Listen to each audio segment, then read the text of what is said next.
India is located in South Asia.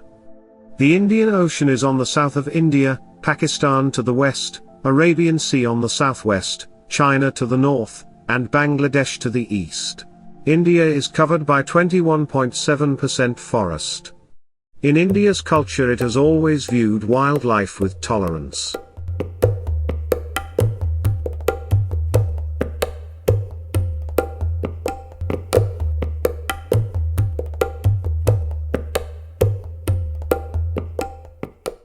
India is the second most populated area, and the seventh largest by size. It's known as the world's most populated democracy. There's approximately 1.3 billion people living in India. In a 2015 census, India's population of leopards is listed to be between 12,000 and 14,000. They are listed as vulnerable in the Indian Wildlife Protection Act of 1972. Leopards are naturally shy creatures. They have mastered the art of disguise, blending into the background.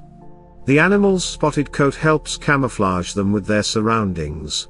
Leopards are solitary animals that only come into contact with others of their own species during mating time or rearing their young.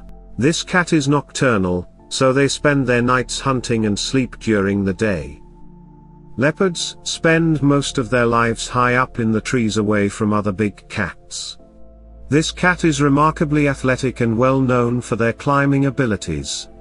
They usually drag their kills high up into the trees away from other big cats and hyenas. Sometimes dragging animals that weigh twice their own size. Leopards can also jump forward up to 20 feet, and straight up as high as 30 feet to capture birds. Leopards can go for long extended periods of time without water, gaining everything they need from their prey. However, they are one of the few big cats that love water, and are incredibly strong swimmers. The leopard is very agile, running at top speeds of 36 miles per hour.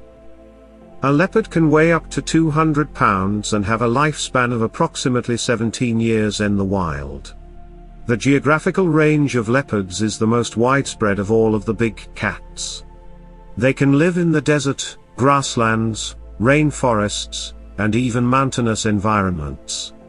Their range covers a huge portion of Africa, portions of the Middle East, including India, China, and even Russia. Leopards can be found in over 75 countries. Leopards are carnivores. Their prey consists of kudu, springbok, impalas, Thompson gazelles, primates, warthogs, guinea fowl, rabbits, rodents, fish, and even dung beetles. Leopards are solitary and elusive. Illegal wildlife trade threatens the leopard's survival. However, the greatest threat is the loss of their natural habitat. Human-leopard conflicts are on the rise. India has a large population of stray dogs, more than 35 million. This large number of easy prey and shrinking territory draws leopards in for an easy meal. Stray dogs in India usually live near people for scraps of food. For leopards to grab an easy meal, they must venture into human territories.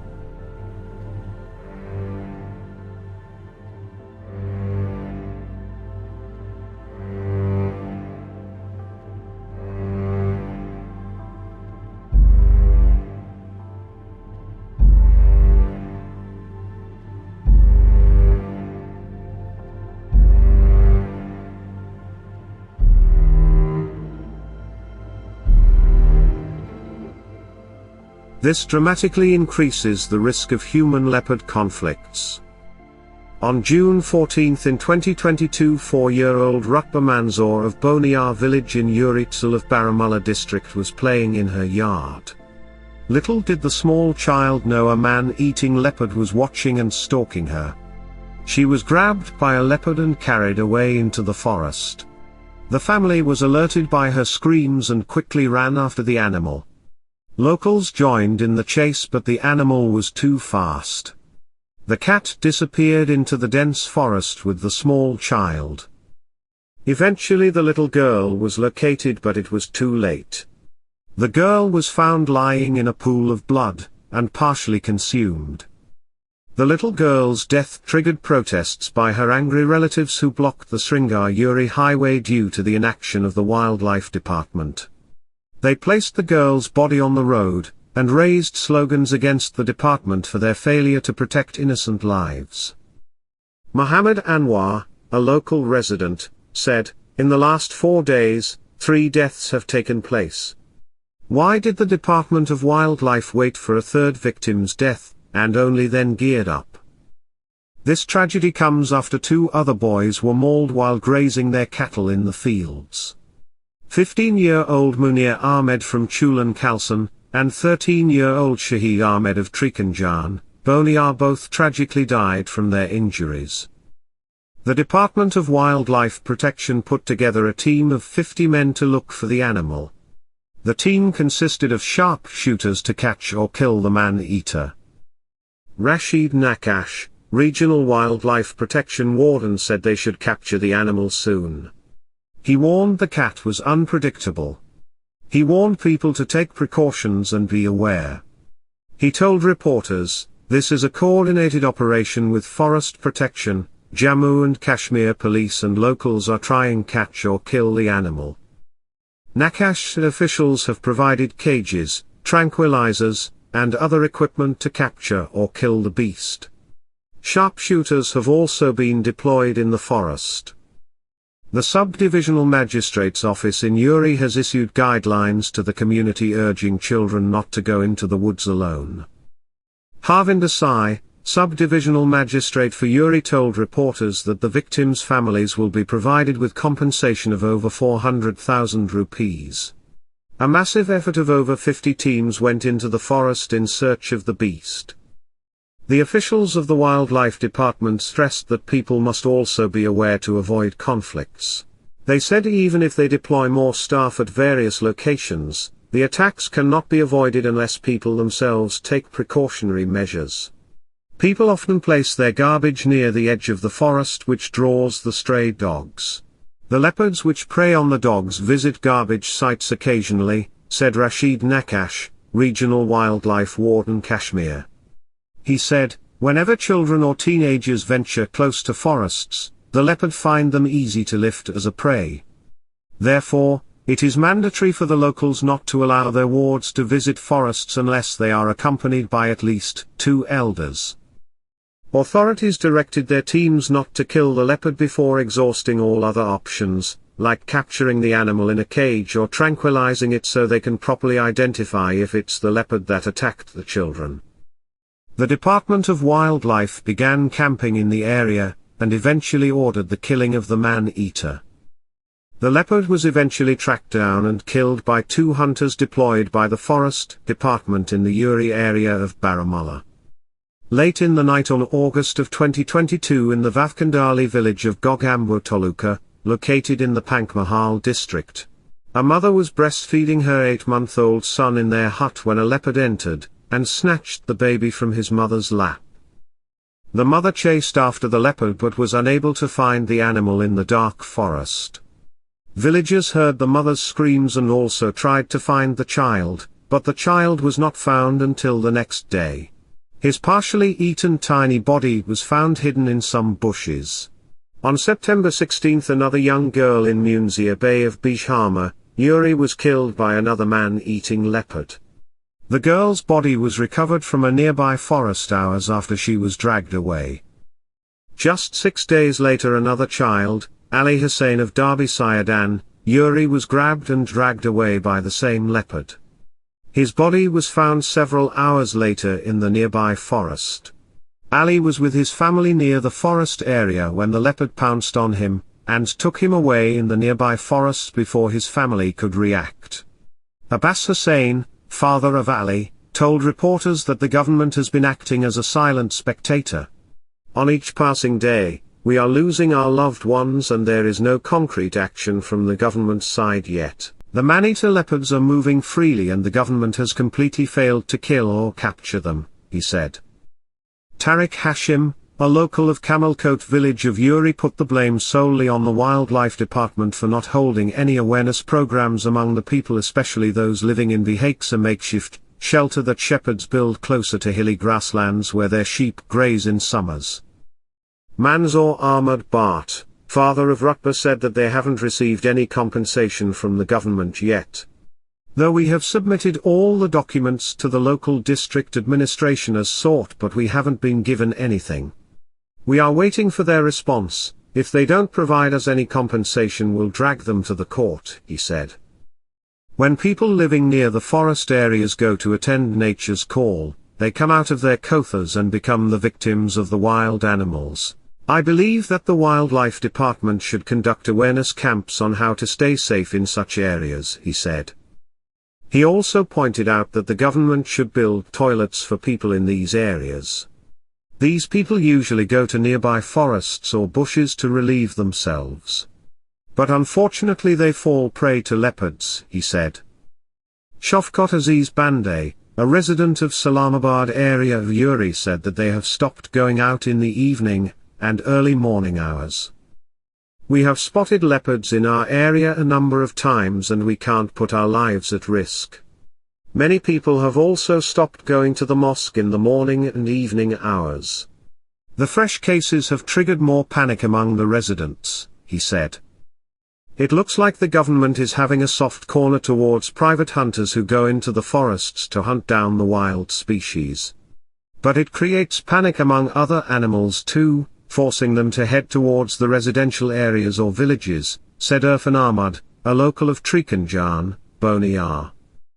We request the government to put a ban on hunting through licensed guns for a time being, which may help in decreasing the human-animal conflict, he added.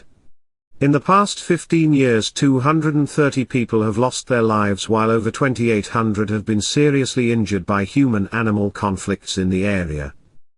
As sad as it may be, there may be some truth to an argument made in a paper published in Frontiers of Ecology and the Environment. The argument made was that leopards may be actually saving lives in Mumbai by lowering the population of stray dogs. Studies show that roughly 40% of stray dogs have fallen prey to leopards. Mumbai's leopards live alongside humans in informal settlements, and they prey on stray dogs in and around those villages. According to the World Health Organization, India accounts for 36% of the global deaths due to rabies. India's large population of stray dogs accounts for the high number of human rabies cases. Leopards, like other big cats, can sometimes turn into man-eaters. Man-eating leopards are even more dreaded than a man-eating tiger because of their agility, silence and stealthiness. Throughout history, individual leopards turned to hunting humans.